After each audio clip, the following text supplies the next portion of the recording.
Hello అండి. Hi, అందరూ ఎలా ఉన్నారు? Welcome back to my channel Klin Kaara vlog. ఈరోజైతే కొంచెం లెంత్ వీడియో అన్నమాట. స్కిప్ చేయకుండా చూడండి, థంబ్నెయిల్ చూసే ఉంటారు కదా. ఈరోజైతే మా పాప హెయిర్ కట్ సెరమనీ అండి. ఈ వీడియోనైతే మొత్తం చూడండి, మీకు ఎలా అనిపించిందో కామెంట్ బాక్స్లో చెప్పండి. వెంట్రుకలు అయితే పోచమ్మ తల్లి దగ్గర తీయాలండి. ఆ పోచమ్మ తల్లి టెంపుల్ అయితే పక్క విలేజ్లో ఉంది, రాగినేటి టెంపుల్. ఫస్ట్ అయితే మేము అక్కడికి వెళ్ళాలి.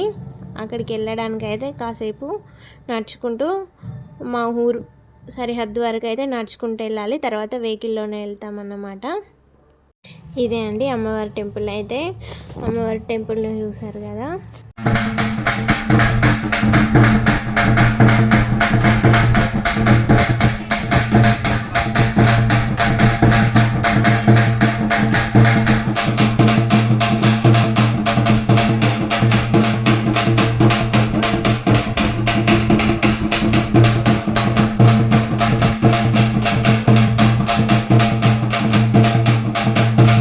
ఫైనల్లీ టెంపుల్ లొకేషన్కి అయితే రీచ్ అయ్యామండి. ఈ టెంపుల్ లొకేషన్ ఎక్కడ ఉంటుంది అంటే మా విలేజ్ పక్క విలేజ్లో ఉంటుంది. ఇక్కడైతే అమ్మవారు వెలిసారని భక్తుల విశ్వాసం అండి.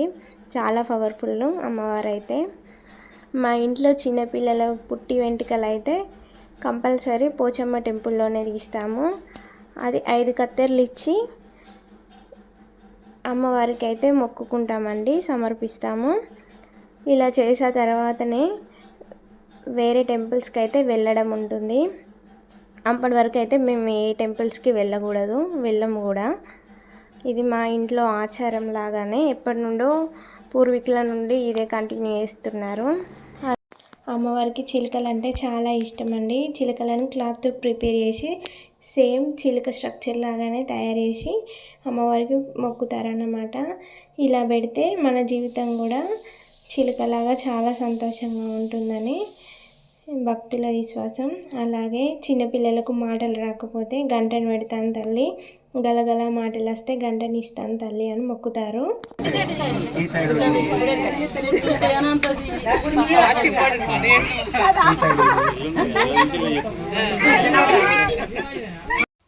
మా అమ్మ చూసారు కదండి, చేనంతా తీయ అని చెప్తుంది. మా అన్నయ్యకైతే మస్తు క్యూట్ అనిపించుండే ఆ వర్డ్ అయితే.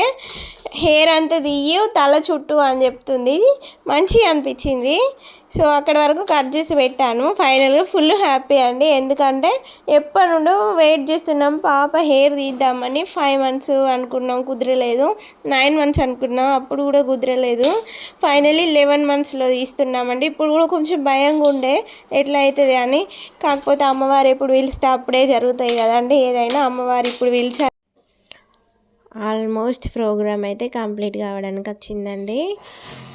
ఇప్పుడు మేక జడ తివ్వడం అంటే ఫస్ట్ అయితే మేకకు బొట్టు పెట్టి, మేక కాళ్ళకి కూడా బొట్టు పెట్టి మంచిగా మొక్కి కొంచెం బెల్లం శాఖ కొంచెం కల్లేసి మొక్కుతారు. ఇలా మొక్కిన తర్వాత 5 minutes వరకు అయితే అమ్మవారు వెంటనే పూనకమై జడ తీస్తారు.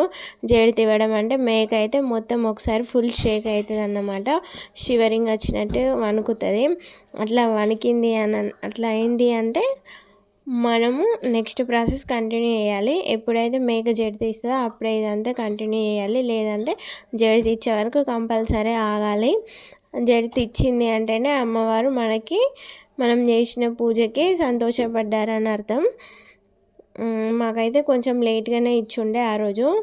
ఏమైనా తప్పులు చేసినామా తల్లి, ఏమైనా తప్పులు ఉంటే మన్నించండి అని మేము మొక్కుకున్నాం అన్నట్టు. మా ఆయన అయితే మళ్ళొకసారి మొక్కారు. అమ్మ మనస్ఫూర్తిగా మీరు ఆనందపడితే జడితి ఇవ్వండి అని మొక్కేసరికి మళ్ళీ వెంటనే జడితి ఇచ్చింది అన్నట్టు. అక్కడ టెంపుల్ నుండి డైరెక్ట్ ఇంటికి అయితే వెళ్ళామండి. ఇంటికి వెళ్ళిన తర్వాత వెంటనే పాపకు స్నానం చేపియాలి. స్నానం ఎందుకంటే పుట్టి వెంట్రుకలు తీసిన తర్వాత అలానే ఉంచకూడదు, మళ్ళీ హెడ్ బాత్ చేపియాలి. ఎందుకంటే ఇక్కడ కూడా మళ్ళీ పుట్టి వెంట్రుకలు తీయడమే కదా. ఇక్కడ కూడా పోచమ్మ తల్లి టెంపులే అండి. ఈలోపు అత్తమ్మ అయితే మళ్ళీ బోనం ప్రిపేర్ చేసి కావాల్సినవన్నీ చదిరి పెట్టిందన్నమాట. మేము పాపకు స్నానం చేయించి మళ్ళీ బయలుదేరాం. మేము 36 దేవుళ్ళ కంటే ముందు పోచమ్మ తల్లినే మొక్కుతామండి. ఎక్కడికైనా తీర్థయాత్రలకు వెళ్ళినా, ఇంట్లో ఎవరైనా పెళ్ళిళ్ళు జరిగినా అత్తమ్మ అయితే తను అనుకున్నవన్నీ జరిగితే అద్దాల చీర, అద్దాల జాకెట్ బియ్యం గుడుక ఖర్జూరం అన్నీ పెడతా అని మొక్కుకుందంట. తను అనుకున్నట్టే జరిగినాయి. అందుకే మళ్ళీ అద్దాల చీర, అద్దాల జాకెట్, బియ్యం అయితే అమ్మవారికి తీసుకొచ్చారు. సేమ్ ఇంతకుముందు చూపించిన టెంపుల్ దగ్గర కూడా ఇవన్నీ పెట్టారు. అదేంటో అండి, మేము పిలిచిందే కొంతమందిని, ఆ కొంతమందిలో కూడా 2-3 మిస్ అయ్యారు. వాళ్ళు కూడా వస్తే బాగుండు అనిపించింది. ఎందుకంటే మా ఆయన సైడ్ నుండి, నా సైడ్ నుండి అందరు ఇంట్లో వాళ్ళే మిస్ అయ్యారు. కొంచెం వాళ్ళు ఉంటే ఇంకా బాగుండు అనిపించింది. మా అత్తమ్మ కూడా చాలా బాధపడ్డది. వాళ్ళు ఉంటే అయిపోవు, వాళ్ళు లేని లోటు ఉంది అన్నట్టు తన కళ్ళల్లో కూడా అనిపించింది. ఆల్మోస్ట్ మా ప్రదక్షిణలు అయితే కంప్లీట్ అయినాయండి. ఇప్పుడు వచ్చిన వాళ్ళు అయితే అందరూ బట్టలు పెడుతున్నారండి. అసలు వాళ్ళు బట్టలు పెట్టాల్సిన అవసరం లేదు. వాళ్ళు రావడమే చాలా సంతోషం. మనం ఎవరినైనా పిలుస్తున్నామంటే వాళ్ళ ప్రజెన్స్ మనకు చాలా ఇంపార్టెంట్. వాళ్ళు ఉంటే ఇంకా బాగుంటుంది అని వాళ్ళని కంపల్సరీ మనం ఇన్వైట్ చేస్తాము. మెయిన్గా ఎస్పెషల్లీ దగ్గరున్న వాళ్ళను, మనకు చాలా దగ్గర అనుకున్న వాళ్ళను పిలుస్తాము. ఈసారి అయితే మేము చాలా తక్కువ మందినే పిలిచుంటిమి. అందులో కూడా 2-3 స్కిప్ అయి ఉండే. వాళ్ళు కూడా వస్తే బాగుండు అనిపించింది. కానీ వాళ్ళ పనులు వాళ్ళకు ఉంటాయి కదండి. కొంచెం బాధ అనిపించింది, వాళ్ళు కూడా వస్తే అయిపోతుండే కదా అన్నట్టు. ఈ వీడియోని అయితే మొత్తం చూడండి, లైక్ చేయండి, షేర్ చేయండి, సబ్స్క్రైబ్ చేయండి, కామెంట్ చేయడం మర్చిపోవద్దు. వచ్చిన వాళ్ళందరికీ చాలా చాలా థ్యాంక్స్ అండి. Thank you so much. మీరు రావడం వల్ల ఈవెంట్ అయితే ఇంకా బ్యూటిఫుల్గా అయిపోయింది. ఈవెంట్కి వచ్చిన వాళ్ళందరి ఫొటోస్ అయితే అప్లోడ్ చేస్తున్నానండి. ఇది మా వారు అలా వైకుంఠపురంలో స్టిల్లులాగా అనిపించింది. ఇది మా మామయ్య. మేకైతే అటు ఇటు పరిగెడుతుంది, దాన్ని కంట్రోల్ చేస్తూనే ఉన్నారు. ఇదైతే మస్తు క్యూటెస్ట్ పిక్చర్ అండి ఓవరాల్గా. ఇది మా తోటి కోడళ్ళ ఫోటో.